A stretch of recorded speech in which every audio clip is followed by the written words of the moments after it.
Olá de novo, né? Que Deus possa estar abençoando a sua vida poderosamente neste dia.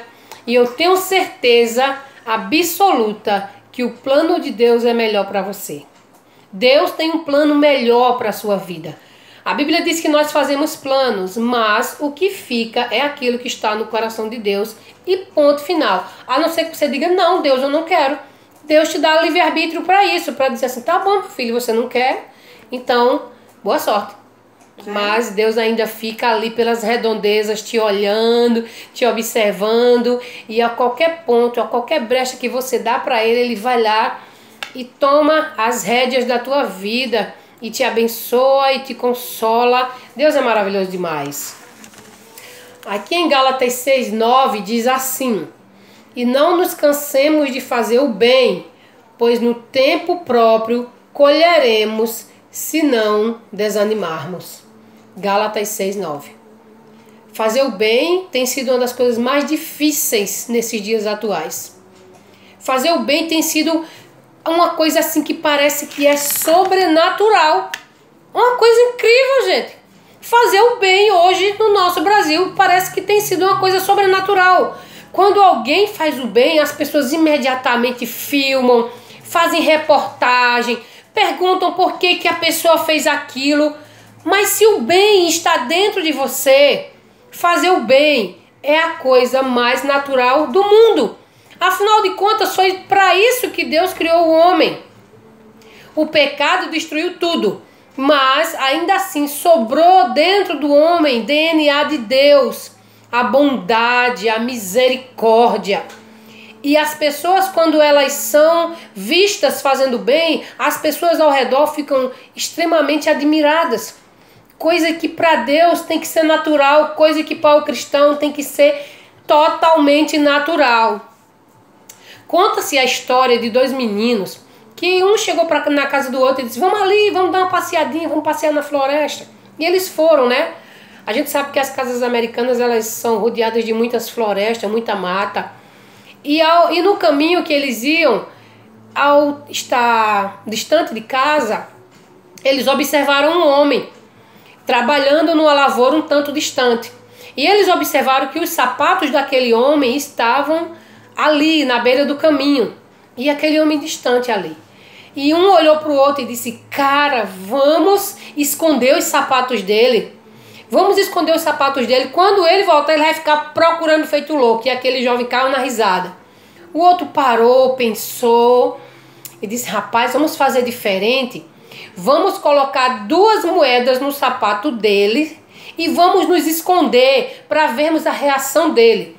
Aí o outro olhou assim, é uma brincadeira diferente, vamos. Então um colocou uma moeda num sapato, o outro colocou outra moeda no outro sapato. E ficaram escondidos atrás de um monte de barro que tinha perto de uma árvore. Então eles ficaram ali escondidos atrás daquele monte de barro. E aquele homem terminou o seu afazer e voltou para limpar seus pés e assim calçar os seus sapatos. Quando aquele homem calçou os seus sapatos, um dos sapatos, ele percebeu uma coisa estranha que tinha dentro, um negócio friinho. E ele foi ver o que era. Ai meu Deus, será que é uma aranha? Será que é uma barata? Será que é um escorpião? Pensou aquele homem. E ele tirou aquele sapato e sacudiu e olhou, caiu uma moeda. Aquele homem olhou para um lado, olhou para o outro. Ficou admirado por ter... Como essa moeda apareceu aqui, pelo amor de Deus? E ele foi calçou o sapato, guardou a moeda e calçou o outro sapato. Quando viu, sentiu a mesma coisa. E quando tirou, gente, era outra moeda. E aquele homem botou as 2 moedas no bolso, colocou a mão no rosto e começou a chorar. Aquele homem começou a chorar porque ele não tinha nada dentro da sua casa. E aquilo ali, dentro do coração daquele homem, era uma provisão de Deus para que ele pudesse chegar em casa, no mínimo, com um pacote de leite para o seu filho. Ou quem sabe, pão e ovos para que seus filhos comessem. Aquele homem chorou, gente, chorou em gratidão a Deus ali, sentado como eles estavam. E aquela criança que havia dito assim, vamos esconder os sapatos dele, ficou tão emocionado com aquela cena, que também chorou, em ver, em perceber que fazer o bem traz muito mais alegria do que fazer o mal. Quando você faz o mal, você pode até rir. achar engraçado aquele momento. Mas quando você faz o bem, além de você receber honra de Deus, você também percebe o quanto você emociona uma outra pessoa quando você pratica um bom gesto.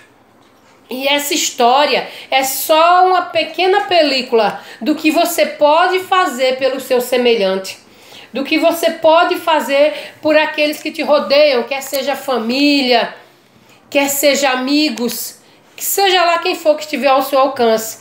Em Tiago 4,17 diz assim: portanto, pense nisso. Quem sabe que deve fazer o bem e não faz, comete pecado. E era justamente isso que aqueles jovens iriam cometer. Eles iriam cometer um pecado, esconder um sapato de um homem. Para quê? Para que aquele homem imaginasse que seu sapato fosse roubado e ele iria para casa descalço. Talvez ele não tivesse a paciência de procurar ou achar que tinha sido uma brincadeira chata. Mas não, aquelas crianças tiveram a oportunidade de fazer o bem. Elas tiveram a oportunidade de fazer uma boa ação, de praticar uma boa ação. E aquelas crianças, elas levaram e levarão, qualquer criança que praticar um ato desse, levará consigo para sempre as marcas de ter feito o bem. Quem faz o bem recebe muito mais marcas positivas no seu caráter, na sua vida, do que aquele que faz o mal. Portanto, aquele que sabe fazer o bem e não faz, comete pecado. Então, praticamente cometemos pecado todos os dias. Porque às vezes a gente tem um dinheiro no nosse bolso e a gente diz, se eu der vai me faltar. Não dá para dar. Não, R$1 não, R$1 é muito. Vou dar R$1 a esmola, levou nada. No máximo 10 centavos. E você sabe que você pode dar R$1 ou R$2. Às vezes chega alguém na tua casa, moça, me tem aí uma roupinha aí. Aí você diz assim, não tem não. Tua mãe já tinha separado umas roupas que é para você, mas você não tem essa capacidade emocional de se levantar do seu lugar, ir lá procurar e entregar para aquela pessoa. Nós, por natureza, somos cruéis, somos pecadores. A ciência já comprovou que o nosso cérebro, ele é negativo por natureza. Assim que nascemos, o nosso cérebro já se mostra totalmente negativo.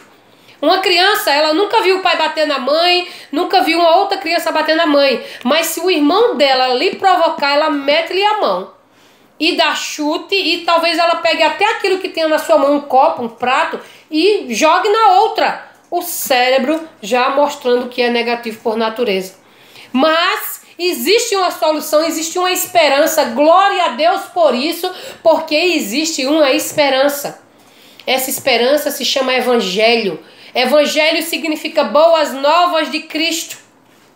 E Cristo veio nos trazer vida e vida em abundância. Essa vida em abundância está baseada em todos os aspectos da sua vida, físico, emocional e espiritual.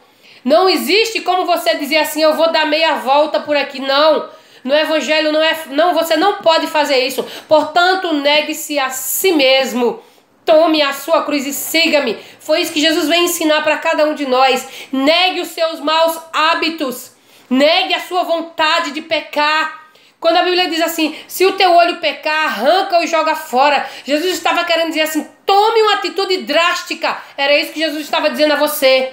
Estava dizendo para nós, se a sua mão pecar, arranca fora. A Bíblia não está mandando, Jesus não estava mandando arrancar, literalmente. Mas estava mandando você tomar uma atitude drástica com aquele seu pecado, para que você possa ter vida e vida em abundância. E este Jesus veio nos socorrer e vem nos socorrer nos momentos mais difíceis da nossa vida. Então que nesta tarde, que o Deus Todo-Poderoso, que neste dia, não sei o horário que você vai ouvir esse vídeo, mas que neste dia Deus possa te abençoar poderosamente. E a paz de Deus, que excede todo entendimento, guarde o teu coração e os teus pensamentos em Cristo Jesus e seja agradecido. A paz do Senhor e que Deus te abençoe.